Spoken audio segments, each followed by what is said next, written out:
मैं सभी को नमन करता हूँ। आपके भीतर जो दिव्य परमात्मा स्वरूप हैं उनको भी मेरा नमन स्वीकार करें। जय सीताराम, जय सीताराम, जय सीताराम। भगवान का ध्यान। ओम शांताकारं भुजगशयनं पद्मनाभं सुरेशं विश्वाधारं गगनसदृशं मेघवर्णं शुभांगं लक्ष्मीकान्तं कमलनयनं योगभिद्यार्णगम्यं वन्दे विष्णु भवभयहरं सर्वलोकैकनाथं। शांत रूप शेषशायी नाभि में कमल धारण करने वाले, देवों के देव, विश्व के आधार, आकाश के समान व्यापक, मेघ के समान नीलवर्ण, शोभा युक्त जिनके अंग, लक्ष्मीनाथ, कमल नयन, योगी जनों के ध्यान में आने वाले, संपूर्ण लोक के नाथ, संसारिक भय के दूर करता व्यापक विष्णु के लिए मेरा नमस्कार है। कल हम 9वां अध्याय और 15वें श्लोक को हमने कल खत्म किया था। आज हम 16वें श्लोक से हम आगे बढ़ते हैं, लेकिन 15वां श्लोक हम पढ़ लेते हैं। आखिर हम लोगों ने क्या पढ़ा था? भगवान कहते हैं कि अन्य लोग जो ज्ञान के अनुशीलन द्वारा यज्ञ में लगे रहते हैं, वे भगवान की पूजा उनके अदय रूप में, विविध रूपों में तथा विश्व रूप में करते हैं। आज 16वां श्लोक, इसको हम पढ़ते हैं। किंतु भगवान कह रहे हैं, किंतु मैं ही कर्मकांड, मैं ही यज्ञ, पितरों को दिए जाने वाला तर्पण, औषधि, दिव्य ध्वनि यानी कि मंत्र, घी, अग्नि तथा आहुति हूं। भगवान अपना स्वरूप बता रहे हैं कि आखिर भगवान है क्या, भगवान को हम कैसे देखें, कैसे जानें। हम जब जब भी यजन करते हैं भगवान का, हम अंततः बाद में स्थिति में पहुंचते हैं कि अरे ये तो मैंने नहीं किया, क्योंकि ये तो साक्षात भगवान थे जो हमारे शरीर में वो जब तक रहे हैं तब तक उन्होंने यही सब काम किया है, क्योंकि भगवान ही ये सब कुछ है। आखिर भगवान यज्ञ है, क्योंकि यज्ञ के भोक्ता भी वही हैं, क्योंकि यज्ञ है इसलिए वो यज्ञ के भोक्ता हैं। अगर आप ये सोचते हैं कि भगवान को हम धारण नहीं करते हैं और भगवान को हम बुलाते हैं तो भगवान क्या आते हैं? बहुत से ऐसे लोग हैं, प्रश्न पूछते हैं और हम मुझसे भी कहते हैं कि तुम रोज मूर्ति को तुम भगवान समझते हो और उनको पुकारते हो, वो आते हैं? हमने कहा बिल्कुल भगवान आते हैं, क्योंकि आप उनको मूर्ति और भौतिकता के रूप में देखते हैं। हमें चूंकि ज्ञान प्राप्त है, हम उनके ज्ञान स्वरूप में स्थित और उनके अलग अलग रूपों में, अलग अलग स्वरूपों में, अव्यक्त रूप में हम उनको समझ लेते हैं, जान लेते हैं, क्योंकि वही भक्ति है, वही योग है, वही सब कुछ है। हम अगर पूजा पाठ करते हैं जो पंचोपचार और षोडशोपचार, ये भी स्वतः सारा सब कुछ भगवान ही है। भगवान ऐसा कह रहे हैं कि मैं कर्मकांड हूं।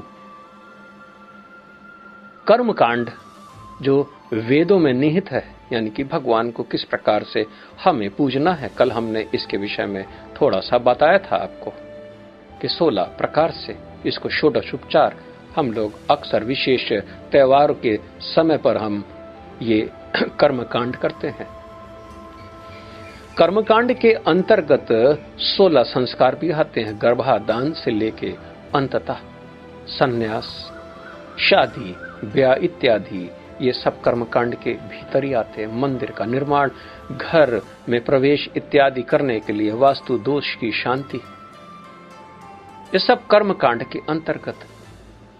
अगर आपसे कोई गलत कार्य हो जाए और आप उसकी प्रायश्चित करना चाहते हैं और आपको लगता है कि बगैर प्रायश्चित मैं पवित्र नहीं होऊंगा, तो जो प्रायश्चित है वो भी कर्मकांड के भीतर ही है। आपके घर में जब कभी यज्ञ करते हैं, वो भी यज्ञ कर्मकांड के भीतर ही आता है, यजन। और अगर पितृ को आप जल देते हैं, पिंडदान करते हैं, ये भी तर्पण के रूप में, क्योंकि भगवान को ही स्वाहा बोला गया है, स्वधा और वषटकार यानी कि ऋषियों को भी देने वाले, ऋषियों तक पहुंचाने वाले, क्योंकि वो आपकी श्रद्धा को वहीं पर टिका देते हैं जहां पर आपकी श्रद्धा है। मुझे अगर आपसे बात करनी है और मैंने अगर ऐसा सोचा कि मुझे आपसे बात करनी है, तो भगवान अब उसी प्रकार से वो श्रद्धा इत्यादि सब पैदा कर देंगे जिसके कारण मैं आप लोगों से बात कर पाऊं। ये सब भगवान ही है। भगवान को एक बार, केवल मात्र एक बार, केवल ऐसे बोलने से कि भगवान तुम यहां पर आओ, पधारो, और वो स्वतः चले आते हैं। और आप अगर कहें कि मुझे ये यजन करना है, यज्ञ इत्यादि करना है, आप आइए, वो तुरंत एक बार में ही चले आते हैं। इतने सरल और इतने निर्मल हैं भगवान।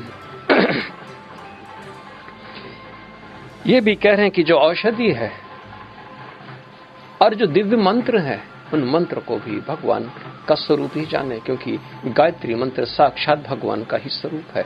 इसलिए हर पुरुष जो कि द्विज है, जो कि जन्मधारी है, वो सवेरे या शाम या जब भी कभी भी अजपा के रूप में गायत्री का ध्यान करे और ये सोचे कि गायत्री मंत्र बोलते ही नहीं कि मैंने भगवान का उस मंत्र स्वरूप भगवान को हमने पूज लिया, कोई ज्ञान स्वरूप। क्योंकि इसी प्रकार से सब लोगों की भक्ति अलग अलग प्रकार से, कोई किस प्रकार से, कोई कुछ और धारणा से भगवान को भज रहा है, अपने भक्ति भाव में भगवान को प्रेम कर रहा है।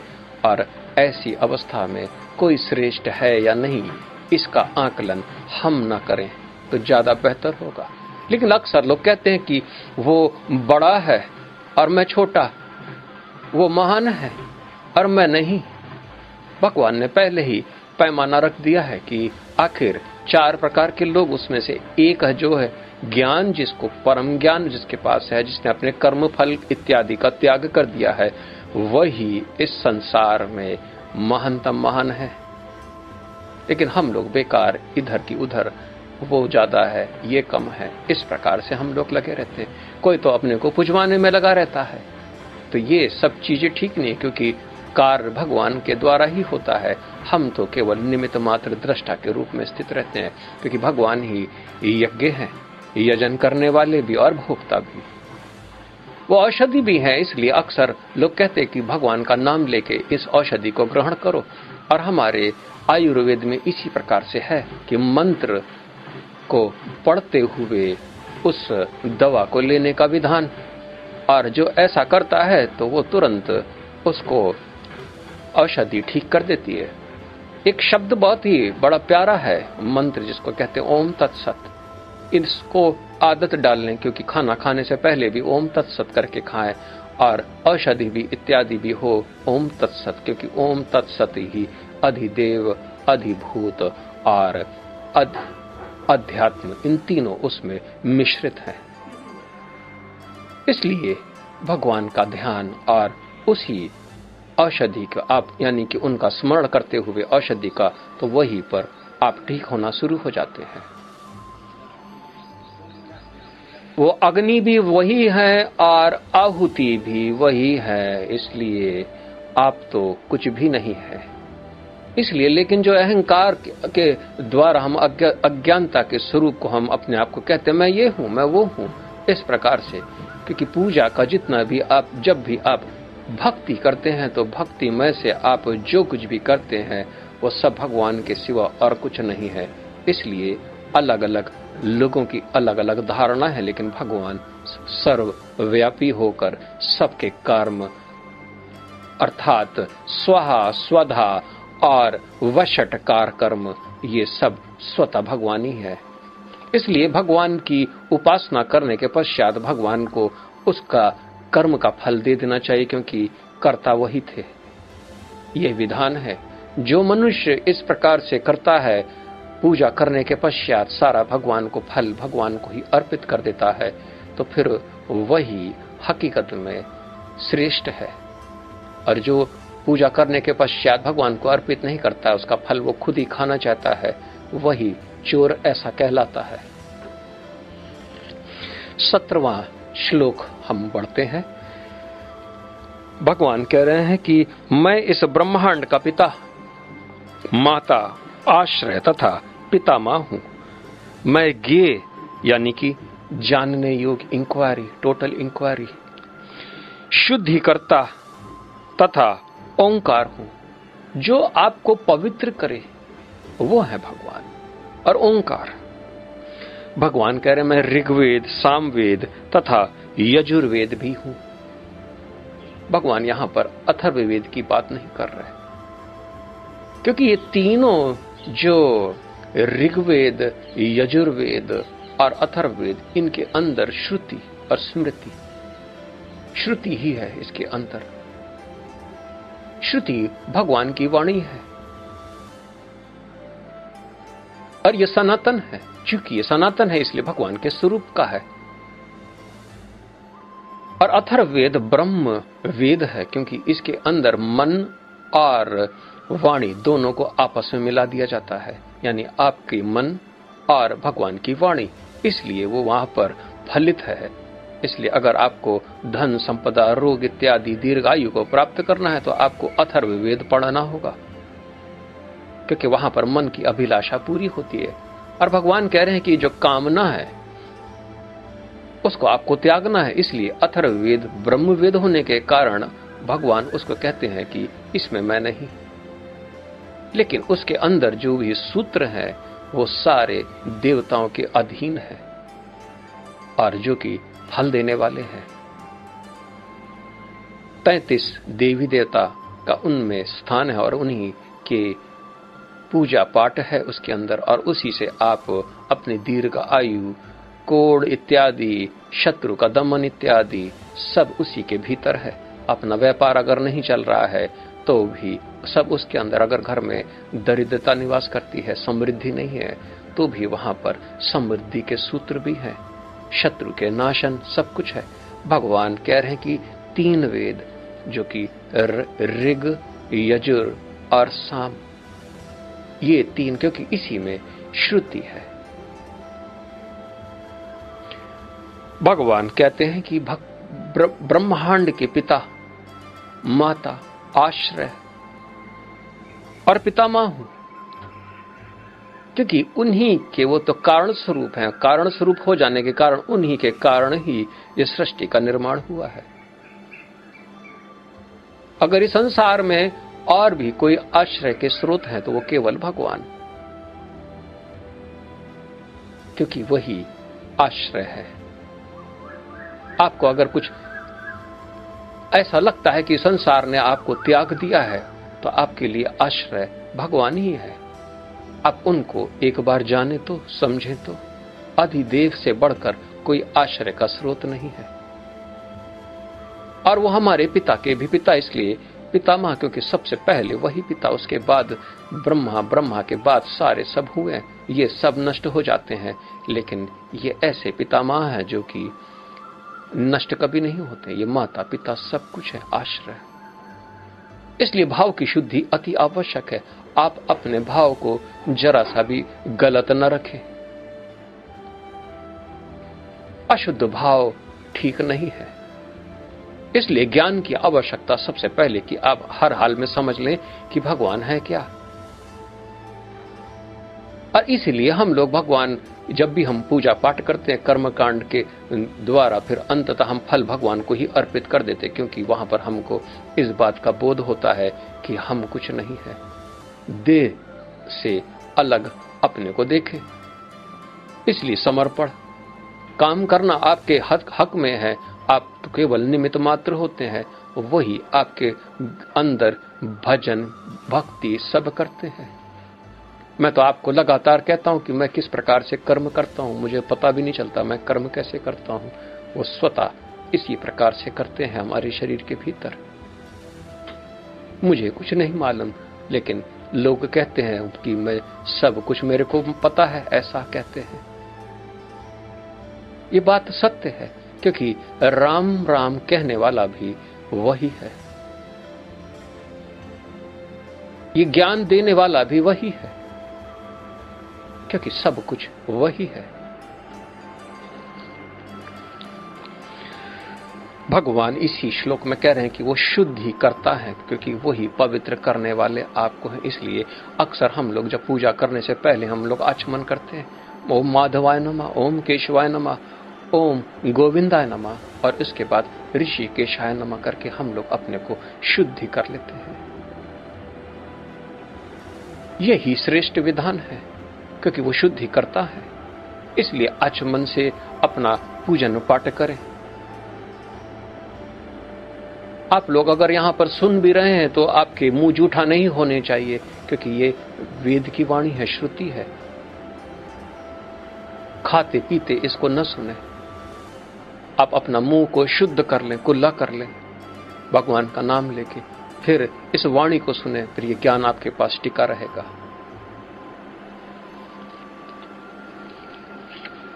मैं पुनः 18वें श्लोक में बढ़ता हूं। भगवान कह रहे हैं कि मैं ही लक्ष्य, पालन करता, स्वामी, साक्षी, धाम, शरण स्थली तथा अत्यंत प्रिय मित्र हूं। मैं सृष्टि तथा प्रलय, सबका आधार, आश्रय तथा अविनाशी बीज भी मैं हूं। भगवान अपने को विस्तार से बता रहे हैं अर्जुन को कि आखिर देखो मेरे योगेश्वर किस प्रकार से है। तुम मुझे एक इंसान के रूप में देख रहे हो, लेकिन मैं तो सब जगह व्याप्त हूं, और जहां जहां आपकी नजर होती है वहां पर भी मैं हूं। और इसी प्रकार से मुझे देखने की कोशिश करें। मनुष्य का अंतिम लक्ष्य मैं ही हूं। मनुष्य का अंतिम लक्ष्य और भगवान का ही लक्ष्य, सबका लक्ष्य, the goal of my life is God realization. इस प्रकार से ऐसा होना चाहिए। पालन करता, वही हमारे एक एक चीजों को पालन करते हैं, क्योंकि वही इसके करने योग्य है। वही सबके स्वामी, इसलिए हम लोग उनको परमात्मा कहते हैं और हम उनके दास। इसी प्रकार से सोचना है। भक्ति आप तभी कर सकते हैं जब आपका कोई एक रिश्ता होगा भगवान के प्रति। अगर आप ये रिश्ते हैं, ये भाव ही हैं जो कि इस प्रकार से आप देखेंगे। अगर आप कहते हैं भगवान तुम मेरे पालन करता हो, ये भाव है आपके। यहां पर भगवान को भाव स्वरूप से देखने की कोशिश करें। अगर आप ये कहते हैं कि भगवान तुम ही मेरे स्वामी हो, मैंने जितने भी कर्म किए हैं तुम ही उसके साक्षी हो, क्योंकि भगवान यहां साक्षी मात्र है। यही भाव है, यही भक्ति के भीतर यही भाव को आपको धारण करना, क्योंकि भाव स्वरूप है वो। अब भगवान के 3 भाव, अधिदेव, अध्यात्म और अधिभूत। तो ये जो लाइन है ये बड़ी इंपॉर्टेंट है, क्योंकि आप अगर भक्ति में आरूढ़ होने के लिए तत्पर हैं तो आपको इसी प्रकार से भाव, क्योंकि हे भगवान तुम तो मेरे लक्ष्य हो, तुम ही पालन करता हो, तुम ही मेरे स्वामी हो, तुम ही साक्षी हो मेरे सारे कर्मों के, तुम ही मेरे धाम हो, तुम ही मेरे शरण स्थली हो, और तुम ही मेरे प्रिय मित्र हो।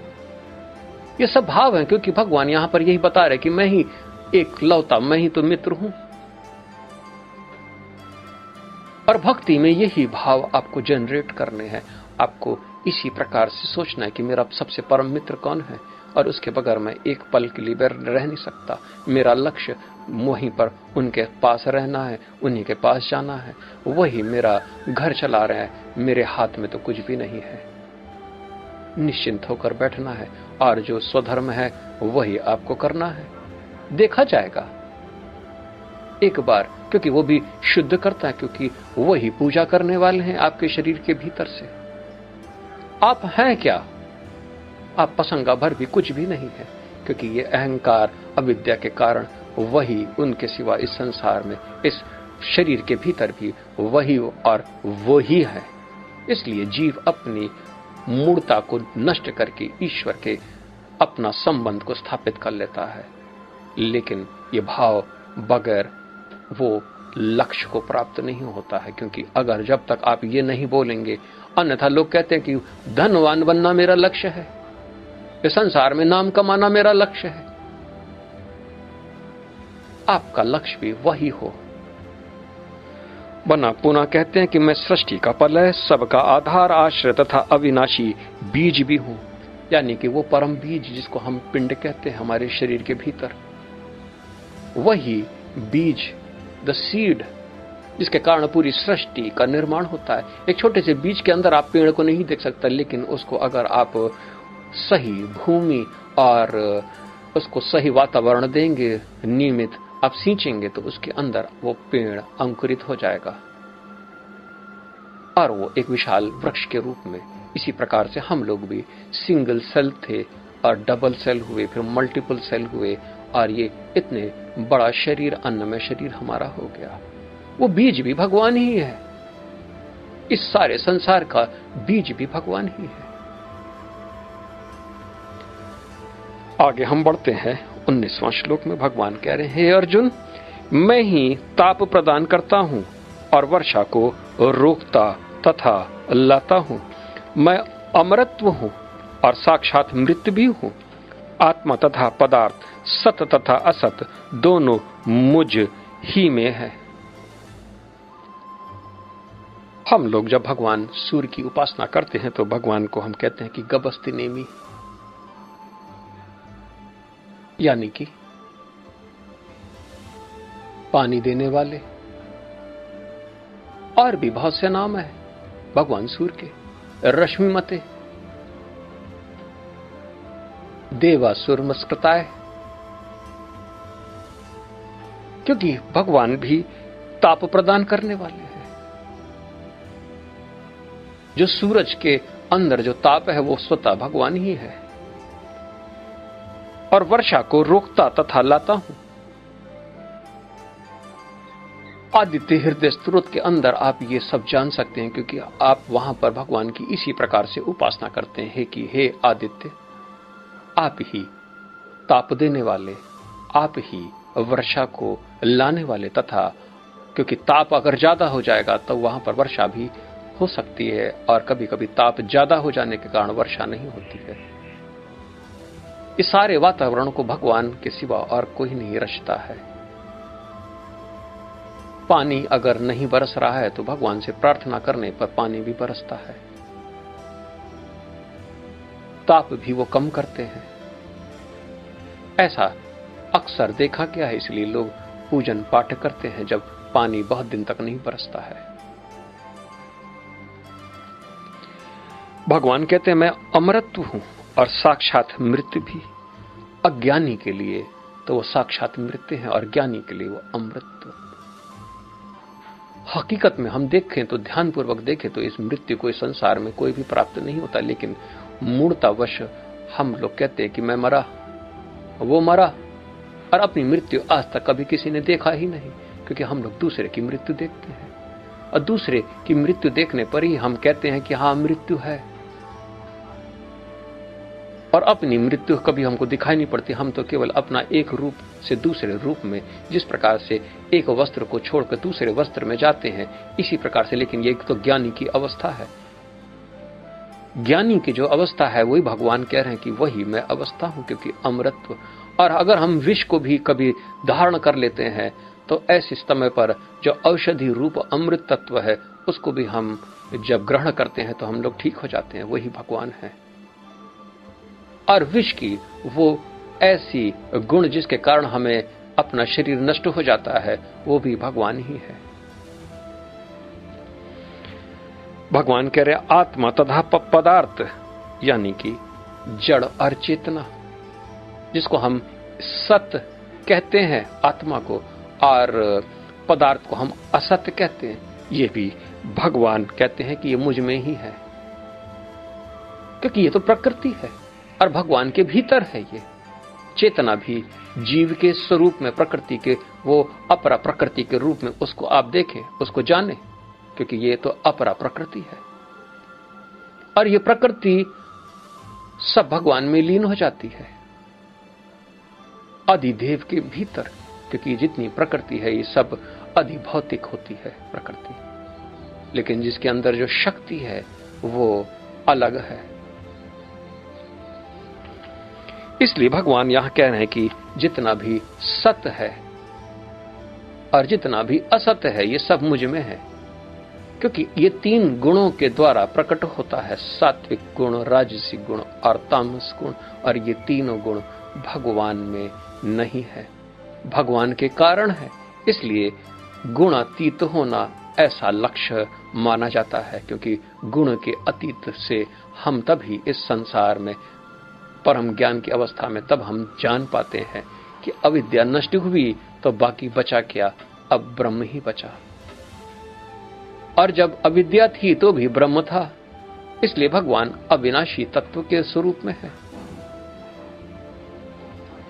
20वां श्लोक भगवान कहते हैं कि जो वेदों का अध्ययन करते तथा सोमरस का पान करते हैं वे स्वर्ग प्राप्ति की गवेषणा करते हुए अप्रत्यक्ष रूप से मेरी पूजा करते हैं।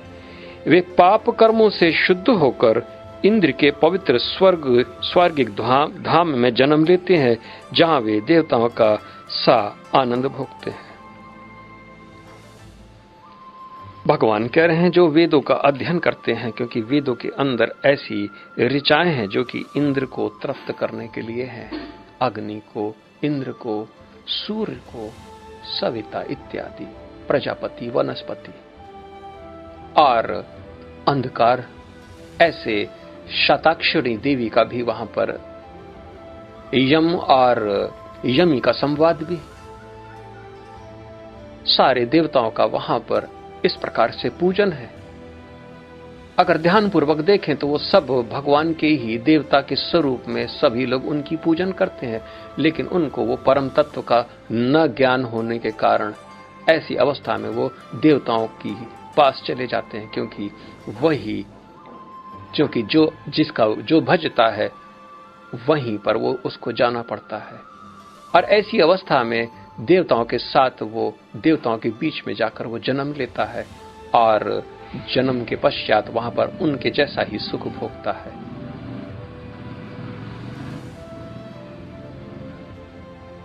वेदों का भी अक्सर सन्यासी लोग त्याग कर देते हैं और परमहंस की उपाधि को वाले पुरुष अक्सर अपना जनेऊ भी उतार के छोड़ देते, क्योंकि अब वो कहते हैं कि इन तीनों वेदों का क्या कार्य है।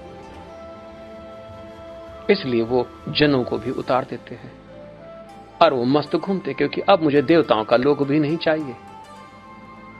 और वो अब देवता की पूजा करने के पश्चात ऐसा नहीं कि देवताओं की पूजा नहीं करते, वो कहते हैं कि वो सूत्रधार है, यानी कि वो एक ही भगवान विष्णु की ही उपासना करते हैं, या शंकर की, या दुर्गा की, या गणेश की, या सूर्य की, लेकिन उसको प्रजापति के रूप में करते हैं। और कहते हैं कि हे प्रजापति, तेरे अंदर जो तत्व है उसको मैं भली भांति जानता हूं, क्योंकि जो तेरे अंदर वो अमृत तत्व है वो मेरे अंदर भी है, इसलिए मेरा कार्य तुमको करना पड़ेगा। क्योंकि जो अब मेरी इच्छा अब तेरी इच्छा होनी चाहिए, या तेरी इच्छा मेरी इच्छा।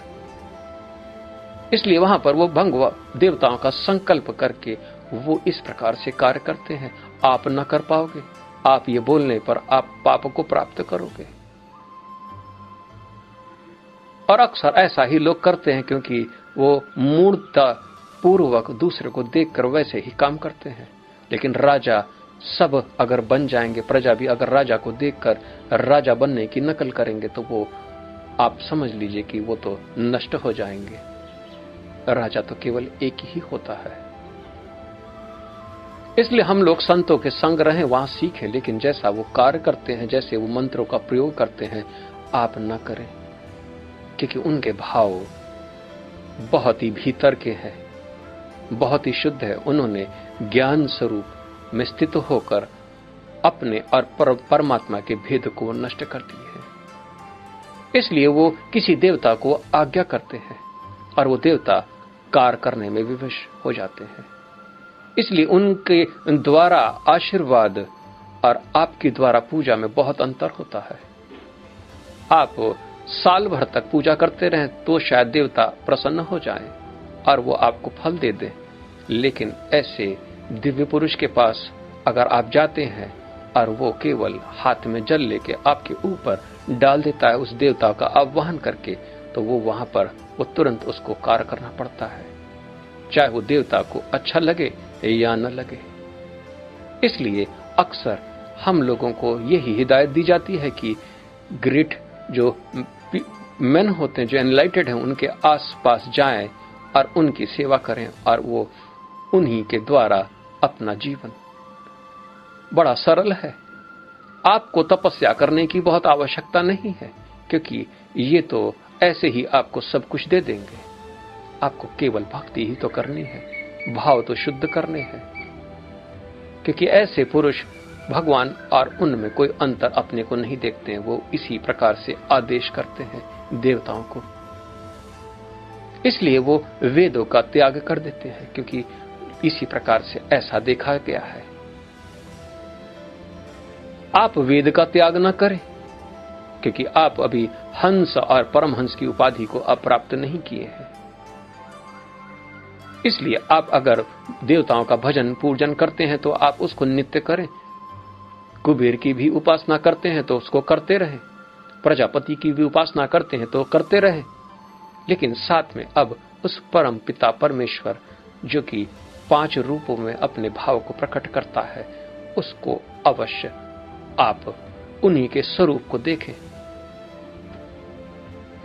उनकी भी करें और प्रजापति को ऐसा जाने कि ये उन्हीं का स्वरूप है, इसी प्रकार से देखें।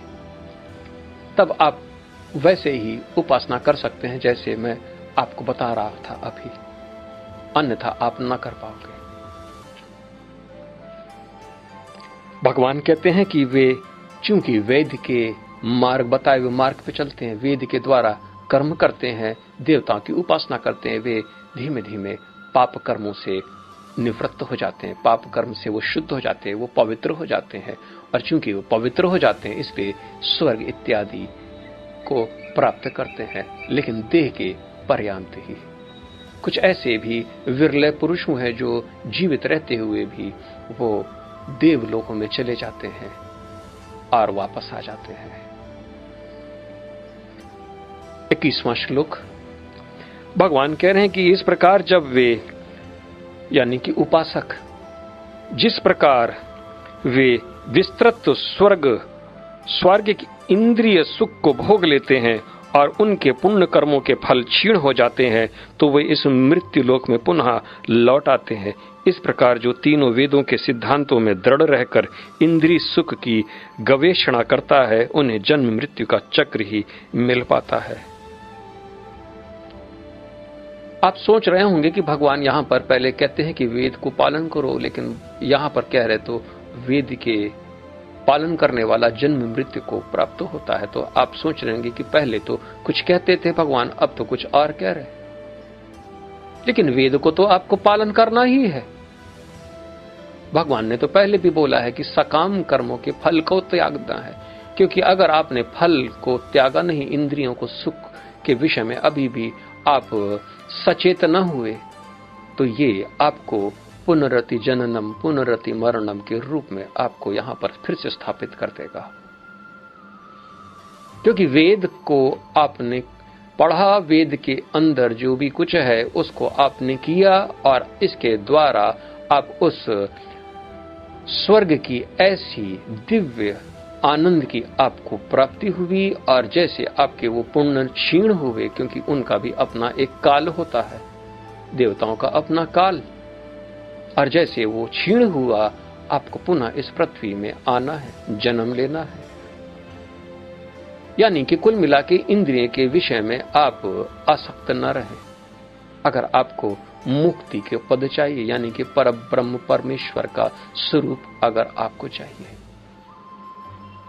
इसलिए बुद्धिमान लोग वेद को नहीं त्यागते बल्कि उनके कर्मों के फल को त्याग देते हैं। आपको लगता है कि इन्होंने वेद को ही त्याग दिया है, वो कर्म उसी हिसाब से करते हैं, लेकिन वेद ऐसा लगता है कि उन्होंने त्याग दिया, लेकिन वेद के बताए हुए मार्ग पे चलते हैं। वैसे ही जैसे आपको कानपुर से दिल्ली जाना है तो बीच में आगरा होकर ही जाना है आपको, और आगरा वेद है, तो आपको पहले यहां से चलते समय आपको आगरा की दिशा पे चलना है, और आगरा तक पहुंचने बाद फिर आगरा को आपको त्यागना ही पड़ेगा, अन्यथा आप दिल्ली कभी ना पहुंचोगे। अन्यथा ऐसे सोचते रहोगे ये आगरा के अंदर एक दिल्ली है। अक्सर कई लोग दिल्ली नाम की दुकान भी खोल लेते हैं और वही आप सोचते हैं कि ये छोटी सी दिल्ली, यही दिल्ली है, ये दिल्ली दरबार है, दिल्ली पब्लिक स्कूल, जबकि ऐसा नहीं है। दिल्ली तो बहुत बड़ा शहर है, उस शहर की अपनी गरिमा, उसकी अपनी मर्यादा और उसका अपना वैभव है जो आगरा में नहीं है। इसलिए बीच का गंतव्य को आप पहले नहीं छोड़ सकते हैं, बीच के गंतव्य से पहले गुजरना पड़ेगा आपको, फिर उसको यानी कि वेद के बताए हुए नियम, वेद के बताए हुए, लेकिन उसको करने के पश्चात आप फल इत्यादि छोड़ देते हैं, क्योंकि आपको भान हो जाता है कि ये कर्म कांड जो वेद के अंतर्गत है ये सब भगवान है, इसका फल भगवान को दे देना चाहिए। इसलिए भगवान अपने पहले 16वें श्लोक में भगवान ने यही बोला है कि मैं कर्म कांड हूं, स्वाहा, स्वधा और वषटकार सब मैं हूं। जो बुद्धिमान पुरुष ये तीनों 4 श्लोकों को भली भांति समझ लेता है, फिर वो वेद के कर्म करता है, लेकिन उसमें फल भगवान को अर्पित कर देता है कि भगवान समृद्धि अगर मुझे चाहिए और देवता मुझे समृद्धि देंगे तो ये सबके हितार्थ के लिए, क्योंकि इसका फल मैंने आपको दे दिया। अगर व्यापार भी मुझे बढ़ाना है तो मैंने इंद्र और अग्नि को मैंने पुकारा, क्योंकि इंद्र से बड़ा व्यापारी इस संसार में कोई नहीं है, कुबेर से ज्यादा धनी इस संसार में कोई नहीं। मैंने पुकारा तो अवश्य, और वो जिस प्रकार से मेरे पास समृद्धि और व्यापार इत्यादि बढ़ेगा ये सब के लिए होगा, मैं आपको अर्पित करता हूं। आपने कर्म भी किए और फल भी आपने त्याग दिए, तो वेद आपको अब पकड़ ना पाएगा, क्योंकि कर्म और कर्म के चक्र से आप निकल जाएंगे। देखने के में ऐसा कि आपने वेद को पकड़ा भी है और इसको आपने कर्म इत्यादि किए भी, लेकिन आप भली भांति जानते हैं कि कर्म करने वाला मैं नहीं। आपने फल भी त्याग दिए भगवान, क्योंकि जिसने किया उसी को आप दे देंगे, और जिसने ऐसा कर लिया तो वो स्वर्ग में अगर गया तो फिर वो लौटेगा नहीं, क्योंकि उसने फल भोगने की कामना की, इसलिए फिर वो पुनः लौटाता है। स्वर्ग की कामना ही है, इंद्रियों की तृप्ति कामना ही है। हम आगे और बढ़ते हैं। 22वां श्लोक।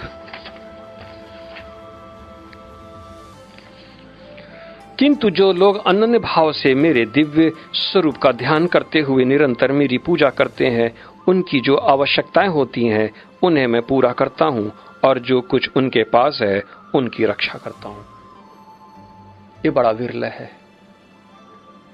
भगवान की अनन्य भक्ति करना आप शुरू कर दें, क्योंकि भगवान ही आपकी सब चीजों की रक्षा करते हैं, भक्ति की रक्षा भी करते हैं, और आपके पास जो कुछ भी है उसको भला कोई दूसरा कैसे ले सकता है, क्योंकि भगवान यहां पर रक्षा करने के लिए बैठे हैं।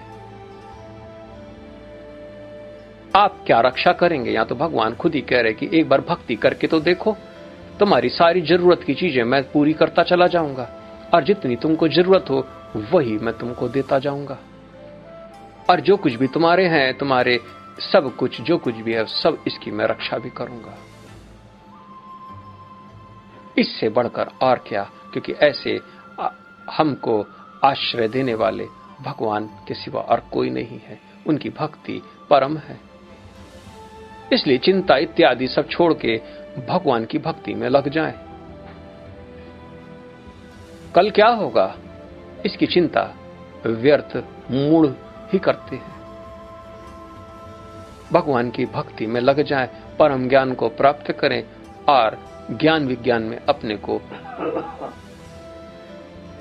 लगा लें और प्रबुद्ध हो जाएं।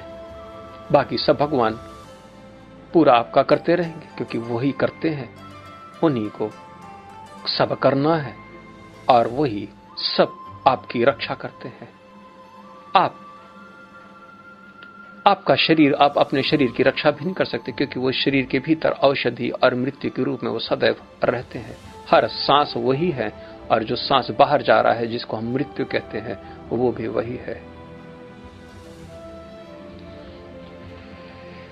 23वां श्लोक भगवान कह रहे हैं, कुंती पुत्र, जो लोग अन्य देवताओं के भक्त हैं और उनके श्रद्धा पूर्वक पूजा करते हैं, वास्तव में वे मेरी ही पूजा करते हैं, किंतु वे यह त्रुटिपूर्ण ढंग से करते हैं।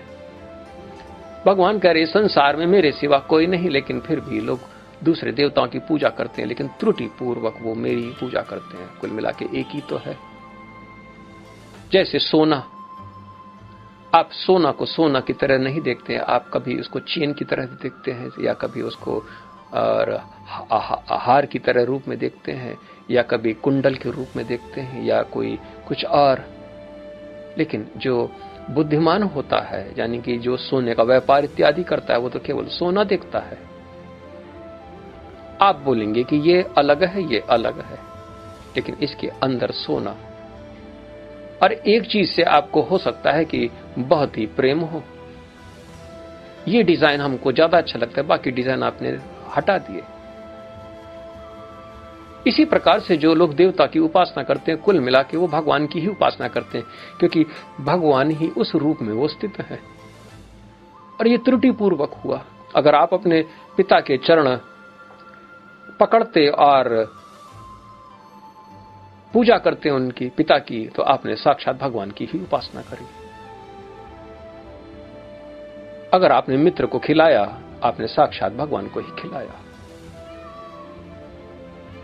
अगर आपके पास धन था और आपके कोई भाई धन की आवश्यकता थी और आपने बाहर जाके दान कर दिया, तो ये पाप होता है। ये आप बात समझ लें, क्योंकि जो घर में सबसे पहले जिसको धन की आवश्यकता होती है, उसी को धन देना चाहिए, क्योंकि आप ही अपने भाई के मित्र हैं। लोग अक्सर ऐसा करते हैं कि एक भाई कमजोर होता है, वो दूसरा भाई खूब शक्तिशाली रहता है, तो वो अपने कमजोर भाई की मदद नहीं करता है। ये सब त्रुटियां हैं। ये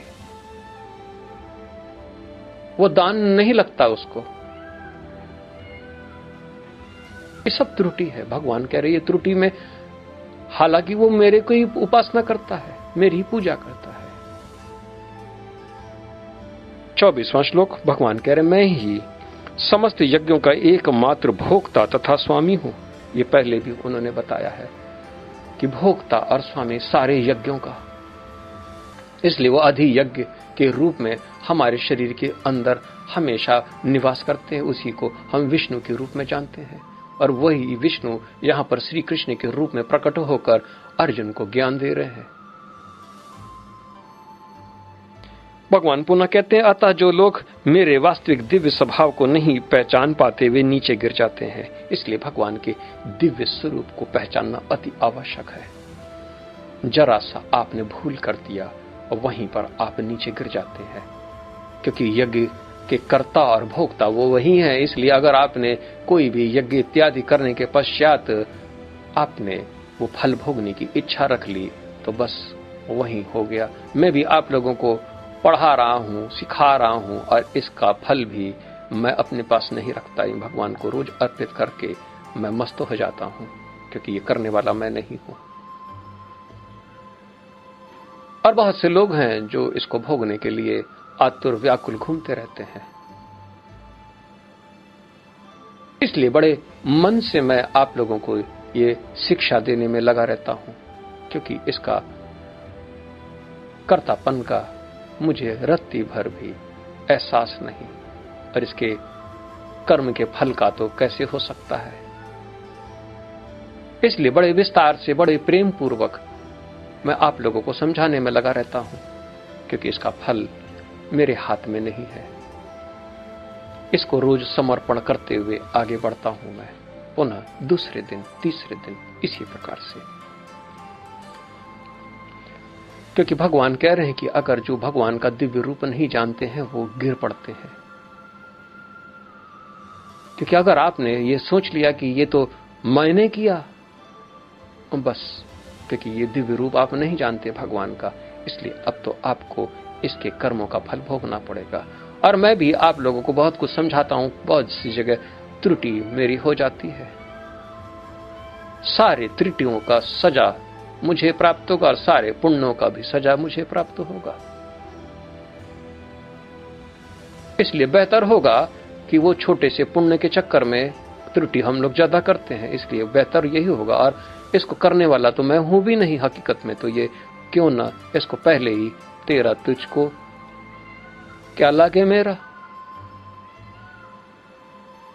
क्योंकि हम तो उनके लिए हैं, हमारी चेष्टा उनके लिए है, क्योंकि वही हमारे आश्रय है, वही हमारे लक्ष्य है।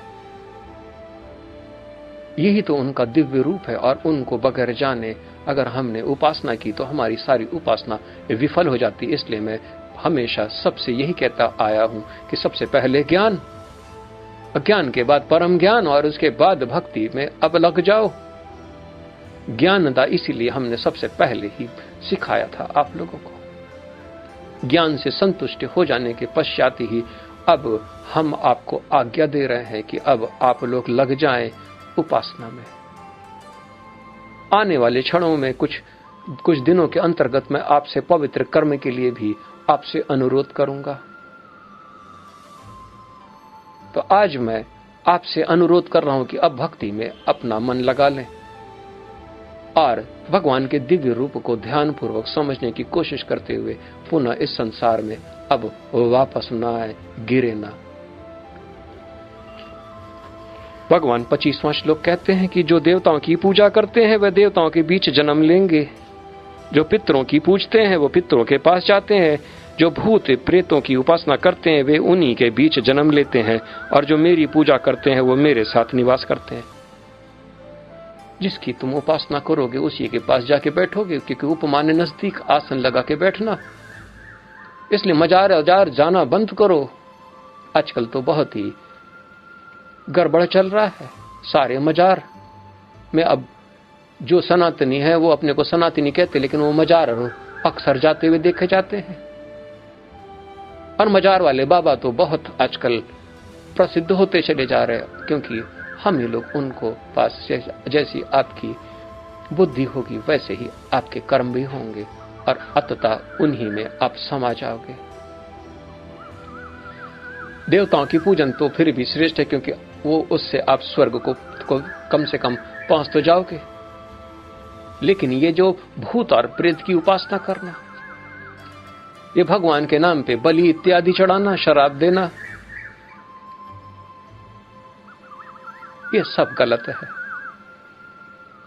आप इसको श्रद्धा कहते हैं तो फिर यही आपका फल भी होगा।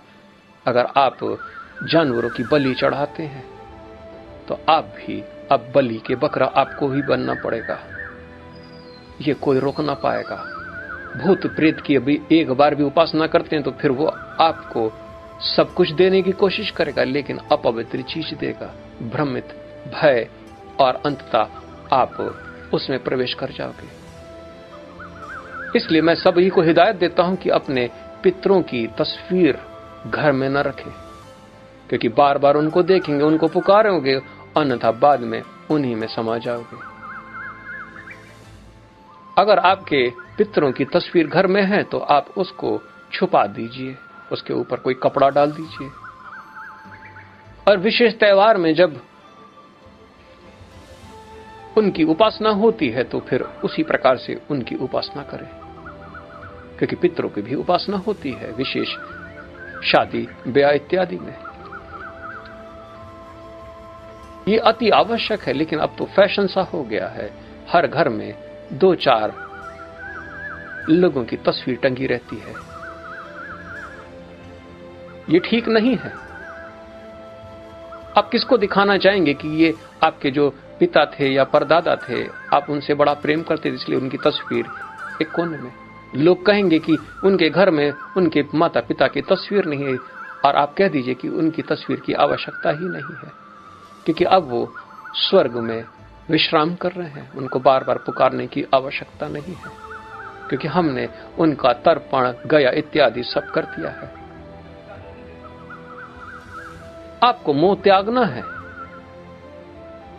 बार बार अपने जो नहीं है संसार में उनकी तरफ बार बार उनकी तरफ देखना उचित नहीं है, क्योंकि वो जब थे तब आपने क्या देखा, अब वो नहीं है तो अब ड्रामा करना बंद कर दो, अन्यथा आपका घर कलह इत्यादि से परिपूर्ण हो जाएगा, क्योंकि वहां पर उन्हीं का वास होगा, क्योंकि आपने उन्हीं को पूजा है। इसलिए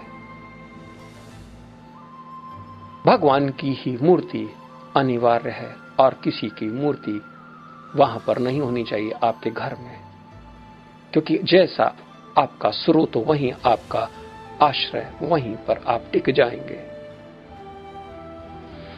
हम आगे बढ़ते हैं। भगवान 26वां श्लोक में कहते हैं कि हे कुंती पुत्र, तुम जो कुछ करते हो, जो कुछ खाते हो, जो कुछ अर्पित करते हो या दान देते हो, और जो भी तपस्या करते हो, उसे मुझे अर्पित करके हुए करो। कुछ भी आप करें, दान, दक्षिणा, तप इत्यादि, यज्ञ इत्यादि, सब भगवान को अर्पित करते हुए चले। खाना खाने से पहले भी भगवान को अर्पित करें। खाना अगर आप बनाते हैं और अपने लिए खा लेते हैं तो ये पाप करते हैं। भगवान आपके घर में भूखे बैठे रहते हैं, आपका इंतजार करते हैं कि कब खाना बनेगा। दोनों टाइम खाना बनाए और भगवान को जो खाना बनता है वो उसका भोग लगाए। तुभ्यम मस्तु गोविंदम तुभ्यम समर्पयामि, ऐसा बोलें और भगवान को आप नैवेद्य इत्यादि भगवान को भोग लगाएं, और उसके बाद प्रसाद रूप में आप उसको ग्रहण करें। आप भगवान से बोले, भगवान इसको आप ग्रहण करें, मैं पुनः इसको प्रसाद के रूप में ग्रहण करूंगा।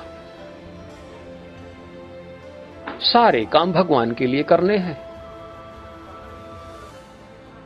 सारे काम अपने लिए छोड़ दीजिए। मैं भी काम सारे भगवान के लिए करता हूं, फल इत्यादि कुछ भी नहीं सोचता, सब मेरा चलता रहता है, मुझे चिंता नहीं करनी है। अगर मैंने आज सोचा कि कल मुझे ये करना है तो रात तक मुझे अपने आप ही कुछ ना कुछ ऐसा हो जाता है जो कि दूसरे दिन मुझे प्राप्त हो जाता है, क्योंकि उन्हीं का घर, उन्हीं की सेवा और उन्हीं का सब कार्य, सब कुछ उन्हीं का। अगर घर में आप कोई काम भी करते हैं तो भगवान का घर है, अपना घर न जाने, आप उस घर को साफ सुथरा रखें, क्योंकि भगवान का घर है वो। आप तो केवल निमित्त मात्र उसमें कुछ काल के लिए वहां पर रहेंगे, कुछ काल के लिए, और ये भगवान का ही तो घर है, भगवान का शरीर है, सब कुछ भगवान का। इसी प्रकार से अर्पण करते बढ़ते चले जाएं, इसमें आप तनिक देरी ना करें कि कल से मैं ऐसा कर लूंगा या मेरे भाव ऐसा है ही नहीं, मैं तो चोर की तरह रहूंगा, ऐसा न सोचे। अगर आपने अभी तक नहीं किया है तो भगवान से क्षमा मांगे, भगवान मैं आपको नहीं जानता था, मैं नहीं समझ पाया आपको कभी, आज के बाद से मैं नित्य भोजन आपको, वस्त्र भी आपको, सब कुछ मैं आपको वैसे ही जैसे मैं रहता हूं। और ये घर मेरा नहीं, लोग अक्सर अपनी पत्नी के नाम पे घर बना लेते हैं, बाहर बोर्ड भी लगा देते हैं, किसी के पत्नी का नाम लक्ष्मी हो तो लक्ष्मी सदन, किसी का गीता, किसी का कुछ और, इसी प्रकार से। अरे भगवान का घर है तो भगवान का नाम हो तो भगवान को पहले कर तो दो, सब कुछ भगवान को अर्पित करना है। मैंने अपने लॉर्ड श्री कल्कि एनलाइटमेंट फाउंडेशन भगवान को समर्पित कर दिया है, लॉर्ड श्री कल्कि के लिए, भगवान श्री कल्कि के लिए। इसी प्रकार से सब कुछ समर्पित करना है, खाने पीने, रहना ओढ़ना इत्यादि सब कुछ, जो भी कर्म हो, यज्ञ इत्यादि सब भगवान को समर्पित करना है। पानी पीने से पहले भी भगवान को पानी पिलाना है, भगवान तुम पहले ग्रहण करो, अंदर भगवान से बोलो तो पहले वो ग्रहण करते हैं, और अगर एक दिन अगर भूल जाएंगे तो सपने में वो आपसे रोते हुए चिल्लाते हुए नजर आएंगे कि तुम मुझे पानी नहीं देते हो। मेरी मां अक्सर ऐसे ही करती थी। भगवान की मूर्ति में एक बजरंग बली की भी मूर्ति थी। भगवान मेरी माता जी क्या करती थी, वो बजरंग बली को वो छूती भी नहीं थी, क्योंकि उनको ऐसा था कि केवल स्त्रियां नहीं छूती है। और ये बात किसी को नहीं मालूम थी। एक दिन भगवान हम ही से कह पड़े कि तुम्हारी मां मुझे नहलाती तक नहीं है। हमने अपनी माता जी से पूछा, मम्मी तुम क्या बजरंग बली की तुम नहीं नहलाती हो? कहता नहीं, कभी आज तक मैंने छुआ ही नहीं, नहलाया ही नहीं। हमने कहा अरे वो तो रो रहे थे, वो सब भगवान को तुमने नहला दिया, उनको तुमने त्याग दिया। उस दिन के बाद से फिर मेरी माता जी ने कान पकड़े और फिर वो बजरंग बली को फिर निमित्त वो उपासना करने में उनको भी नहलाना शुरू कर दिए। वो आपके लिए बैठे हैं, आपके प्रेम के भूखे हैं, और आपको तो केवल प्रेम करना है। अंततः आप तो बहुत रोएंगे कि ये प्रेम भी तो वही थे। आपने कहा कि अरे भक्ति भी तो तुम ही थे। इसलिए आप जो कुछ भी काम करते चलो, भगवान को अर्पित करते चलो, यही आपकी भक्ति है। भगवान 28वां श्लोक कह रहे हैं, इस तरह तुम कर्म के बंधन तथा इसके शुभाशुभ फलों से मुक्त हो सकोगे। इस संन्यास योग में अपने चित्त को स्थिर करके तुम मुक्त होकर मेरे पास आ सकोगे। भगवान कह रहे कि बस एक यही उपाय है, जो भी कर्म कर रहे हो मेरे को अर्पण करते हुए आगे बढ़ते चलो, बढ़ते चलो, बढ़ते चलो। बस यही एक रास्ता है, जब तुम मुझे भी प्राप्त कर लोगे तुरंत इसी प्रकार से आप मुक्त हो जाएंगे, क्योंकि यही संन्यास है। कर्मों के फल सब कुछ भगवान को अर्पित करके आपको बढ़ते रहना है, बढ़ते रहना है, बढ़ते रहना है। आप प्रसाद खाएंगे तो वो ज्यादा स्वादिष्ट होता है। आप कोई भी कर्म करते हैं, उसका फल भगवान को दे देते हैं, तो आप उसमें और भी संतुष्ट होते हैं। ये परम संतुष्टि के लक्षण है। अब भगवान कह रहे हैं ये मुक्ति के भी लक्षण है। इसलिए आप जो कुछ भी करो अर्पित करते चलो, आगे बढ़ो। मैं अपनी वाणी को यहीं पर विराम देता हूं।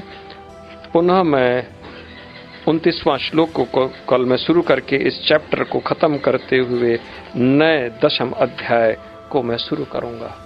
तब तक के लिए मुझे आज्ञा दें। जय सीताराम, जय सीताराम, जय सीताराम।